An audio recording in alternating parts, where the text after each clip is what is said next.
Welcome in the one and only Phil Steele of the annual Preview magazine. Mr. Steele, first of all, appreciate you taking your time this morning, and I guess we should thank you as well for your hard work, because there is a point in the middle of summer when we're a long way away from the football season starting. When that magazine comes out, though, whether you buy it off the shelf or download it online, that really kind of, in my opinion, gets the ball rolling to the start of the season. So your hard work is very much appreciated around here, sir. Well, I appreciate that very much. We pour 7 months of work into this thing each year, and this double transfer portal makes it a little bit tougher with that second portal ending in April.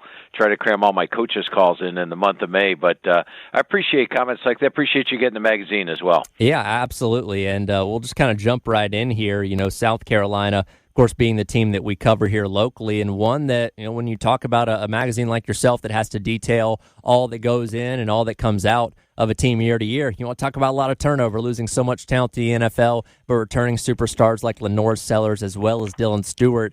What's your outlook, optimistically, pessimistically, about this team coming up in 2025?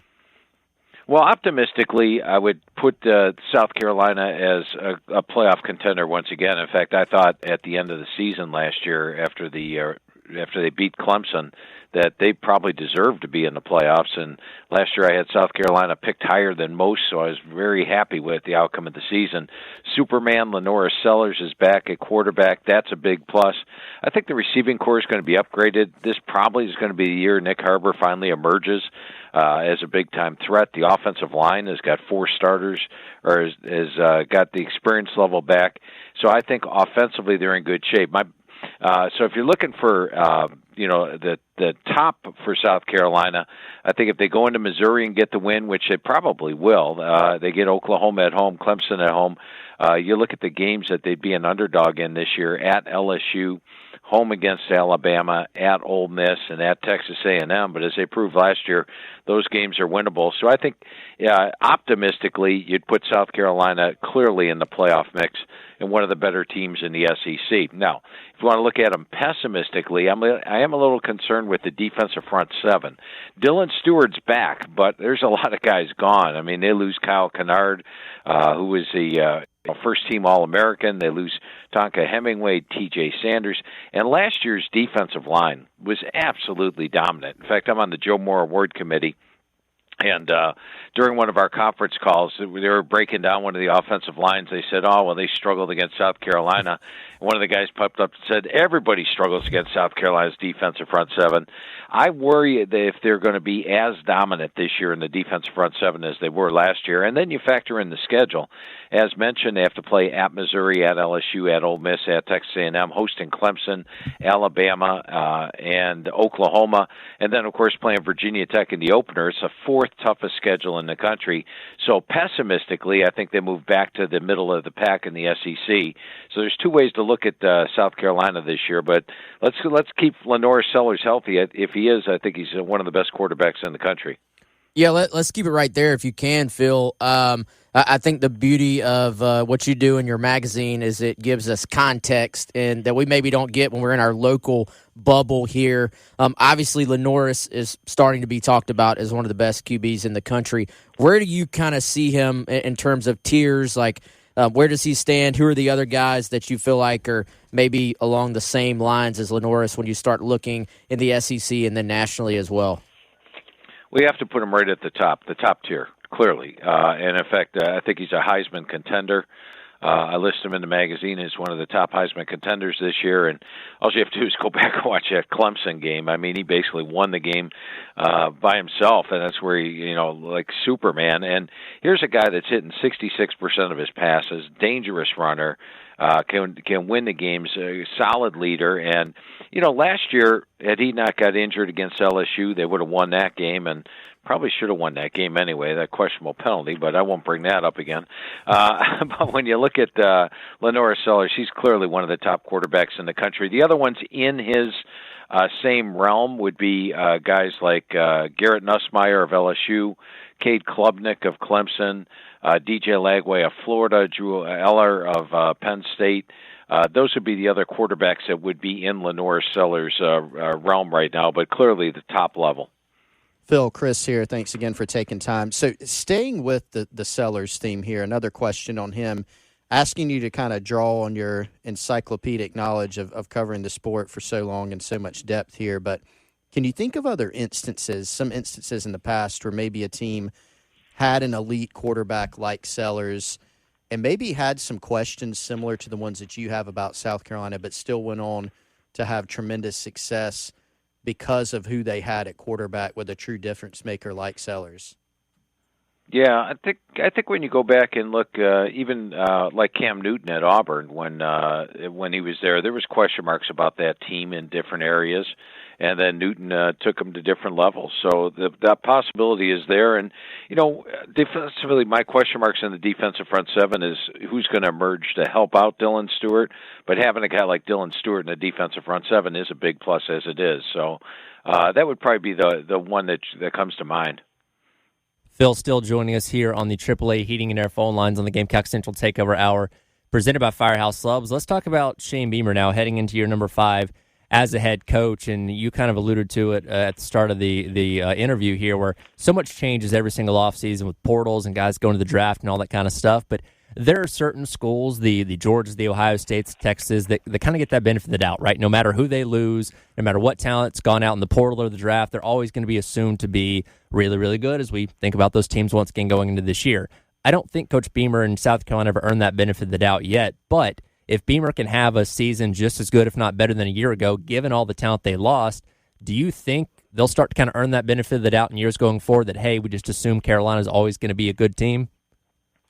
Yeah, I think that would happen this year. If South Carolina, let's say they make the playoff this year with Lenor Sellers and even with the players that they lost from last season, I think South Carolina would get into that boat the same. And, you do have to take a look at these power schools a little differently.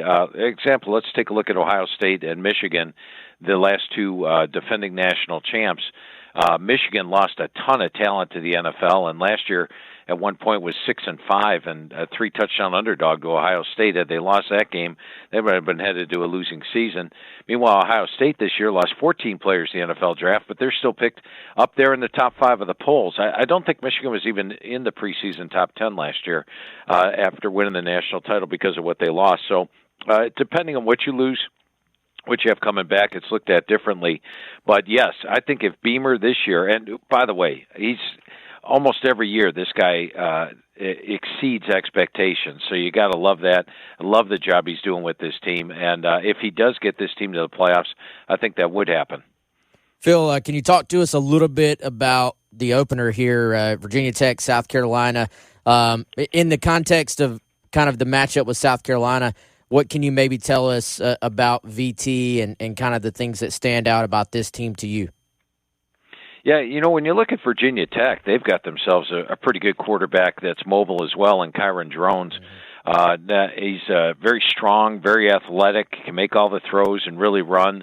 He's 6'2", 235 pounds, so same type of quarterback that they have in their system. You look at him on the offensive line, they've got an NFL caliber right tackle in Thomas Remick. You look at the receiving core, I really like the addition of Donovan Green. He comes over from Wake Forest. When he was at Wake under Dave Clawson, he appeared on his way to being a potential first-round draft pick. Then he had some injuries. He's back to full health. Could be a player to watch. Defensively, they have a new defensive coordinator coming in this year, but they've got talent on the defensive side of the ball. Now, they've hit the portal hard, much like South Carolina did on defense. Ben Bell's probably the guy to watch up front. He comes in from Texas State. He had a whole bunch of sacks with the Bobcats last year. But I think overall, South Carolina has more talent than Virginia Tech and deserves to be favored in that game. It should be able to come out of there with a win. Phil, a couple more minutes here with you. Who's a team in the SEC that maybe is not getting enough attention? And then who do you have maybe as the favorite right now? Yeah, first of all, the team that I think is going to surprise this year is Oklahoma. And Oklahoma's coming off a 6-7 season last year. They played an absolutely brutal schedule last year. Making it even more brutal was the fact they only had 3 SEC home games last year because the Texas game is at a neutral site.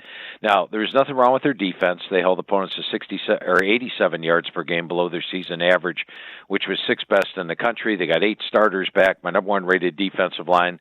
They have one of the top defenses. Now, their problem last year was offense.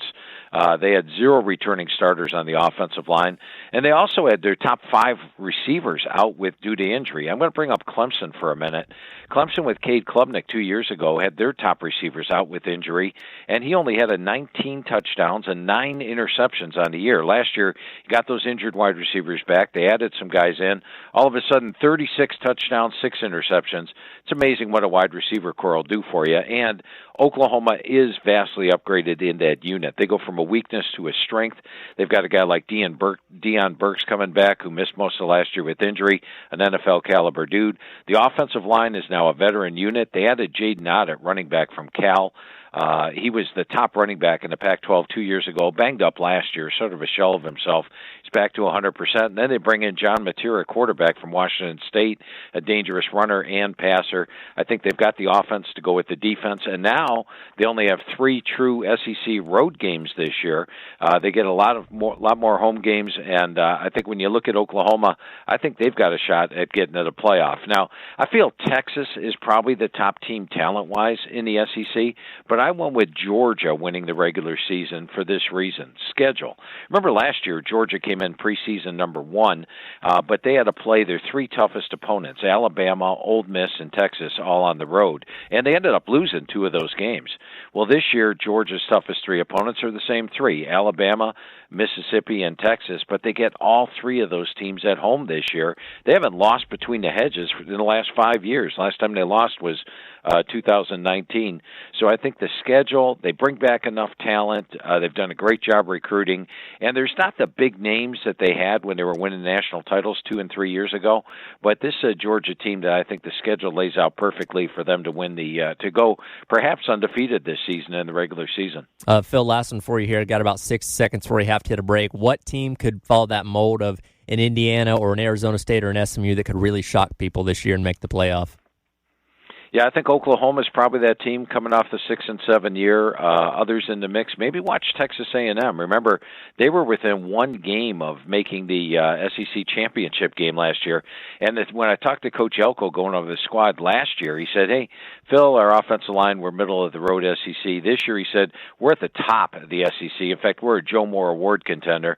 If you got an upgraded offensive line, they're a very talented team. Watch out for Oklahoma and A&M." He is Phil Steele of the Preview Magazine each and every year. We appreciate your time and look forward to seeing how this season unfolds. Hey, great talking football with you guys today.